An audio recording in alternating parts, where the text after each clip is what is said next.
ఐక్యరాజ్య సమితి అనే దానికి అదుపు లేదు గ్రౌండ్ లెవెల్లో. దానికి సజీవమైనటువంటి సాక్ష్యం పాలస్తీనాలోని గాజాలో ఐక్యరాజ్య సమితి శరణార్థి శిబిరమే ఒక పెద్ద నాటకం. అక్కడ శరణార్థి శిబిరాలు, స్కూళ్ళు, హాస్పిటళ్ళు, యూనివర్సిటీలు ఏదైనా సరే అది కేవలం హమాస్ తీవ్రవాదుల రక్షణకి పనికొస్తున్నటువంటివి తప్పించి నిజమైనటువంటివి కావు.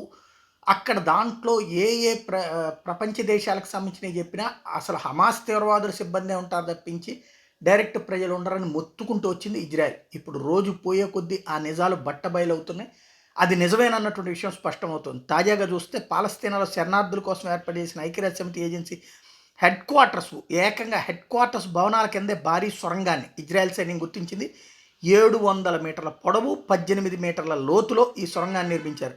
ఈ నేపథ్యంలో అక్టోబర్ 7న హమాస్ చేసిన మారణకాండలో సదరు ఏజెన్సీ ఉద్యోగుల పాత్ర కూడా ఉంది. కాబట్టి ఇదంతా ఐక్యరాజ్య సమితి తప్పుడు రిపోర్టులను నమ్ముతోంది. అంటే ఇదే దొంగలు ఓ పక్కన వీళ్ళందరికీ తెలిసి వీళ్ళు కూడా కలిసి మరి ఇజ్రాయెల్ మీద దాడి చేశారు. యువతలకి ఇజ్రాయెల్ రిటర్న్ చేసినప్పటి నుంచి ఐక్యరాజ్య సమితి ఇజ్రాయెల్ మీద విరుచుకుపడుతూ ఉంది. ఇజ్రాయెల్దే తప్పు అన్నట్టు. ఎవరిస్తున్నారు రిపోర్టు? గ్రౌండ్ లెవెల్లో ఉన్నాడు. అసలు వీళ్ళే ఆ దొంగలైతే ఇంకెట్లాగుంటుంది? అది ఇప్పుడు సాక్ష్యాలతో సహా నిరూపించింది ఇజ్రాయెల్.